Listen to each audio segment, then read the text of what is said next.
जय हिंद। नमस्कार दोस्तों, मैं सुनील राव स्वागत करता हूं आपके अपने YouTube channel A to Z forum में। तो दोस्तों, आज की इस वीडियो में हम बात करने वाले हैं यूपी पुलिस भर्ती 2024 के बारे में।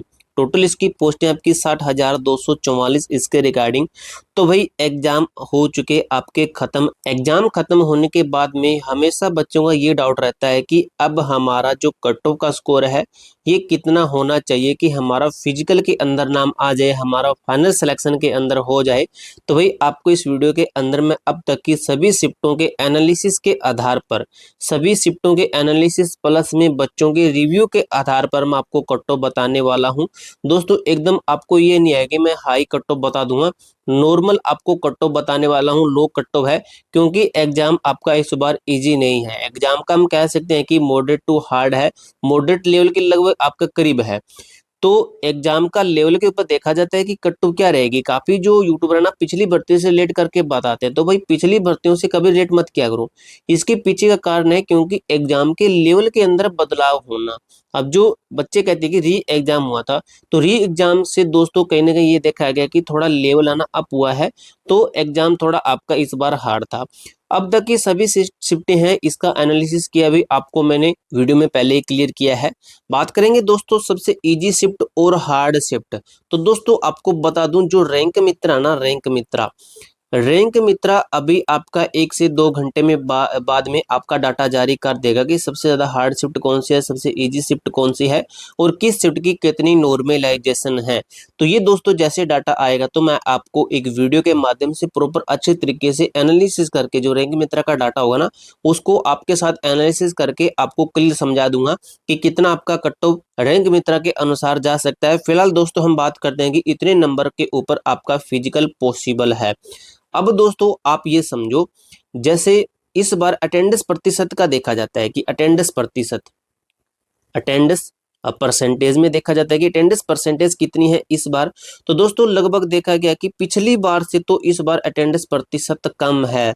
तो ये कहीं ना कहीं राहत भरी आपके लिए अपडेट है कि पिछली बार से अटेंडेंस प्रतिशत आपकी इस बार कम है। अब दोस्तों हम एक चीज निकालते हैं कि जैसे हिंदी, आपका हिंदी के अंदर आपका कितना स्कोर होना चाहिए था। हिंदी हो गया, और आपका मैथ है, मैथ और रीजनिंग दोनों एक साथ ले लेते हैं, चलो अलग पेज ले लेते हैं। तो ये जैसे मैंने लिख दिया है, आपका हिंदी है, रीजनिंग और मैथ मैंने एक साथ में लिखा है और जीके लिखा है। टोटल आपके मैथ के सॉरी हिंदी के कितने क्वेश्चन थे आपके? Total 37 question. मैं क्वेश्चन के ऊपर बताऊंगा, टोटल मार्क्स में से नहीं बताऊंगा। 150 में से 150 में से आपको बताने वाला हूँ कि कितने क्वेश्चन आपके होने चाहिए। इन दोनों को मिलाकर आपके टोटल 75 क्वेश्चन, और इस जीके के अंदर आपके टोटल 38 क्वेश्चन, 38 क्वेश्चन थे। तो दोस्तों जिस हिसाब से आपका लेवल था ना, उस हिसाब से देखा गया कि हिंदी के अंदर आपके 28 से 30 क्वेश्चन सही होने चाहिए थे। 28 से 30 क्वेश्चन आपके सही होने चाहिए थे। वहीं बात करें कि जो मैथ और रीजनिंग है, मैथ रीजनिंग के अंदर दोनों को मिलाकर अगर मैं बात करूं तो आपका लगभग आना 75 में से आपका स्कोर होना चाहिए था भाई, 66 से लेकर 70 तक। इतना आपको करना चाहिए था, इतना आपका होना चाहिए था। और जीके के अंदर बात करें भाई, जीके आपकी हार्ड रहती है, चाहे कोई सा भी एग्जाम हो, जीके के अंदर भी हार्ड ही माना जाता है क्योंकि जीके भी अथाह सागर है, कोई आपका इस सागर के अंदर क्लियर नहीं कर पाया है। मतलब 38 में से 38 ही, कोई रेयर ही पर्सन होगा जो कि 0.12% बच्चे होंगे जो कि 38 में से 38 करेंगे। अब इसके अंदर दोस्तों मैं आपको बता रहा हूँ कि लगभग आपका 18 से मैं आपको 22 बता रहा हूँ कि इतने क्वेश्चन आपके होने चाहिए। रीजनिंग सॉरी जीके भाई आपकी काफी हार्ड थी, इसलिए मैं ये बता रहा हूँ। अब दोस्तों अगर इनको काउंट करते हम, इसको इसको और इसको काउंट करते हैं, तो ये आपका निकल के आता है 122 क्वेश्चन की बात कर रहा हूँ। फिर हम इसको काउंट करते हैं तो ये आता है आपका 112। तो क्या ये आपका सेफ स्कोर है? तो ये नहीं आपका सेफ स्कोर है। अब इससे भी मैं आपको कम बताऊंगा, क्योंकि दोस्तों जो मैंने यहाँ पे ये बताया है तो ये जरूरी नहीं है कि सभी बच्चे इतना ही करके आए, लेकिन एक पढ़ने वाले बच्चे के लिए इतना मैं एक्सपेक्ट कर सकता हूँ कि इतना आप कर सको। तो दोस्तों 112 से 122 ये आपका जनरल के लिए है, मेल जनरल के लिए मैंने बताया है। तो 112 में से कम आपको बता रहा हूँ मैं यहाँ पे। जैसे कट ऑफ कम लिख लेते हैं, जैसे आपका जनरल कैटेगरी है, ओबीसी कैटेगरी है, एससी कैटेगरी है, एसटी है, और आपका ईडब्ल्यूएस कैटेगरी है। तो इनका हम सेफ स्कोर के ऊपर बात करते हैं। और मेल के लिए यहाँ पे हम लिखेंगे मेल के लिए है, और यहाँ पे हम बात करेंगे फीमेल के लिए, फीमेल के लिए यहाँ पे बात करेंगे। इससे पहले भी आपको मैं एक चीज और क्लियर कर देता हूँ कि जो कंपटीशन होता है ना, पर सीट के ऊपर कंपटीशन भी देखा जाता है। ये जो कट ऑफ का फैक्टर ना आपका किसके ऊपर डिपेंड करता है, अटेंडेंस प्रतिशत के ऊपर कि कितने बच्चों ने एग्जाम दिया है, पर सीट कंपटीशन कितना, और normalisation, hard shift, easy shift, इन सभी चीजों के ऊपर आपका जो ये फैक्टर होता है कि कट ऑफ इनके ऊपर डिपेंड करती है।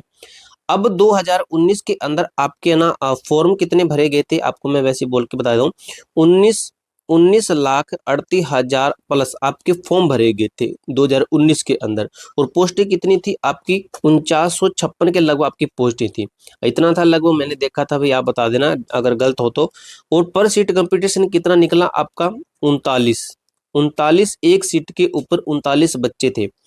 वहीं बात करें 2024 के अंदर, अभी आपका क्या सिस्टम है, पद है आपके 60,244 आपके पद हैं, इतने पद हैं। और फॉर्म कितने आए हैं, फॉर्म देखिए दोस्तों, 50 लाख प्लस, 50 लाख प्लस आपके फॉर्म आए हैं। पर सीट कंपटीशन निकलता था आपका 83 कैंडिडेट एक सीट के ऊपर, लेकिन कहा गया कि अटेंडेंस प्रतिशत इस बार आपकी कम रही। तो कम कितनी रहती है, तो दोस्तों लगभग आपका कहा गया कि 60% से 70% बच्चों ने ही एग्जाम दिया। तो इसका 60 से 70% निकाल लेना, जितनी इसका जो फॉर्म डाला इसका निकाल लेना, और जितने कैंडिडेट आपके निकल के आते हैं तो उसमें से इन पोस्टों का भाग दे देना, जितना आंकड़ा निकल के आता है तो वो आपका पर सीट कंपटीशन निकल जाएगा। ये एक तरीका होता है पर सीट कंपटीशन निकालने का। अब फाइनली हम बात करते हैं मेल कैटेगरी से आपकी कट ऑफ के ऊपर, उसके बाद में हम फीमेल की बात करेंगे। तो ये दोस्तों यहाँ पे मैं एक चीज और क्लियर कर देता हूँ, बाद में बच्चे ना कमेंट करके करते हैं कि आपने ये क्या बता दिया, हमें समझ में नहीं आया। तो ये है आपका क्वेश्चन के ऊपर, ये आपका क्वेश्चंस है, ये आपका विदाउट नॉर्मलाइजेशन के है, और यही आपका स्कोर है जो कि फिजिकल के लिए सेफ है। मैं फिजिकल के लिए सेफ बता रहा हूं, न कि आपको फाइनल के लिए बता रहा हूं। अब मेल कैटेगरी जनरल से बात करें तो आपका सेफ स्कोर है भाई 110 प्लस है ना, तो भाई आप बिल्कुल सेफ है। अगर किसी बच्चे को निकालना है कि मुझे 300 में से चाहिए, तो वो इसका 2 गुना कर लेना, तो कितना निकलता है आपका 0, 2 और 2, तो यानी कि 220 प्लस कह रहा हूँ, इससे कम का मैं नहीं कह रहा। इससे कम है ना तो भाई उम्मीद छोड़ देना, इससे प्लस आपका होना चाहिए, ये क्वेश्चन के ऊपर बता रहा हूँ। ओबीसी के अंदर बात करें तो 108 प्लस क्वेश्चन आपके सही होने चाहिए, एससी के अंदर बात करें तो 96 प्लस क्वेश्चन सही होने चाहिए। और वहीं बात करें एसटी के अंदर, तो एसटी के अंदर है आपका 90 प्लस क्वेश्चन सही होने चाहिए। और ईडब्ल्यूएस कैटेगरी से बात करें तो 108 प्लस क्वेश्चन आपके सही होने चाहिए।